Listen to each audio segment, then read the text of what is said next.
मध्य प्रदेश में केंद्रीय मंत्री ज्योतिरादित्य सिंधिया के विधानसभा चुनाव लड़ने को लेकर कयासबाजी का दौर जारी है। पहले तो उनके शिवपुरी से चुनाव लड़ने की बात सामने आई, लेकिन अचानक प्रदेश की सियासी फिजाओं में उनके चुनाव लड़ने से मना करने की बात तेजी से तैरने लगी। बताया गया कि सिंधिया ने इसके लिए चुनाव प्रचार में बिजी रहने का हवाला दिया, लेकिन बाद में उनके कार्यालय ने इस खबर का खंडन किया और कहा कि खबर पूरी तरह से आधारहीन और फर्जी है। हालांकि खबर का खंडन किए जाने के बावजूद तस्वीर साफ नहीं, सिंधिया चुनाव लड़ेंगे या नहीं और लड़ेंगे तो किस सीट से, इसका जवाब अब तक नहीं मिल सका है। तो फिलहाल तो इस खबर का खंडन किया गया है कि ये जो खबर फैली तेजी से कि वो नहीं लड़ेंगे, ये आधारहीन है। और हालांकि खंडन किए जाने के बाद भी तस्वीर साफ नहीं है, लेकिन ये खबरें थी कि जहां मध्य प्रदेश में कई केंद्रीय मंत्रियों को चुनाव मैदान में उतारा गया, बड़े बड़े बीजेपी के लीडर्स को मैदान में उतारा गया, वहां केंद्रीय मंत्री ज्योतिरादित्य सिंधिया को भी किसी सीट से चुनाव लड़ाया जा सकता है और ऐसे में संशय बरकरार है। तो मध्य प्रदेश में केंद्रीय मंत्री ज्योतिरादित्य सिंधिया के विधानसभा चुनाव लड़ने को लेकर कयासबाजी अब भी जारी है। पहले तो उनके शिवपुरी से दरअसल चुनाव लड़ने की बात सामने आई थी, लेकिन अचानक प्रदेश की सियासी फिजाओं में उनके चुनाव लड़ने से मना करने की बात भी फैली। बताया गया कि सिंधिया ने इसके लिए चुनाव प्रचार में बिजी रहने का हवाला दे दिया है, लेकिन बाद में उनके कार्यालय से इस खबर का खंडन हुआ और कहा कि खबर पूरी तरीके से आधारहीन और फर्जी है। हालांकि खबर का खंडन किए जाने के बावजूद तस्वीर अभी स्पष्ट नहीं है। सिंधिया चुनाव लड़ेंगे या नहीं लड़ेंगे तो किस सीट से, इसका जवाब अभी भी भविष्य के गर्भ में ही है। और इस पर ज्यादा जानकारी के लिए बात करेंगे हमारे विशेष संवाददाता अनुराग मालवी हमारे साथ जुड़ गए। अनुराग, आपसे जानना चाहेंगे इस विषय में विस्तार के साथ कि पहले तो खबर का खंडन भी किया गया, लेकिन स्पष्ट अब भी नहीं कि सिंधिया भी चुनाव मैदान में उतर रहे हैं या नहीं। देखिए, बहुत निश्चित रूप से कहीं ना कहीं ये अब एक सवाल जो है वो यक्ष प्रश्न जैसा हो गया है, क्योंकि पहले ये माना जा रहा था कि ज्योतिरादित्य सिंधिया चुनाव नहीं लड़ेंगे, ऐसी तमाम खबरें हैं कि उन्होंने कहा है।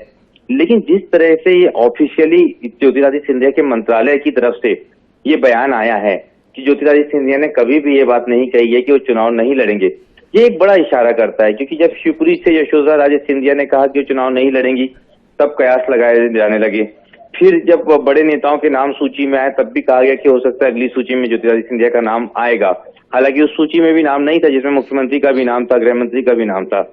लेकिन अब जब आज जिस तरह का ये बयान है बकायदा उनके मंत्रालय की तरफ से जारी किया गया है, ये बताता है कि कहीं ना कहीं दिल्ली में कोई चर्चा जरूर हुई है और उसके बाद ये बयान जारी किया गया है।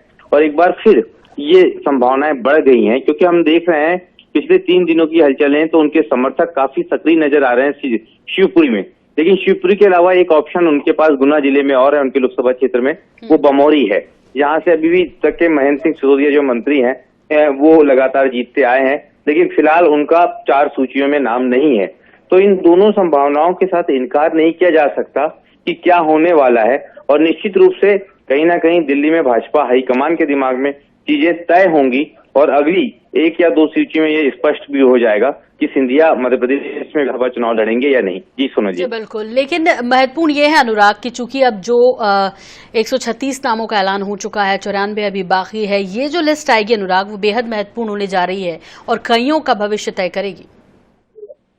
बिल्कुल, अगर आप देखेंगे तो अब जो लिस्ट आने वाली है ये बहुत इसलिए भी हो जाएगी क्योंकि इसमें हम देखें ज्योतिरादित्य सिंधिया या उनके कई सारे समर्थकों के नाम अब तक नहीं आए हैं जो कि मंत्री रहे हैं या मंत्री पद का जिनका दर्जा रहा है।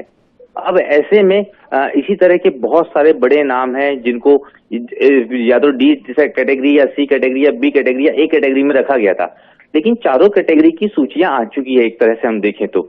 अब ऐसे में उन सबके भविष्य को लेकर अगली सूची ये तय कर देगी कि उनका भविष्य क्या होने वाला है। और खास तौर पे सिंधिया समर्थक वो तमाम नेता जो पिछली सूचियों में शामिल नहीं है उनका भी।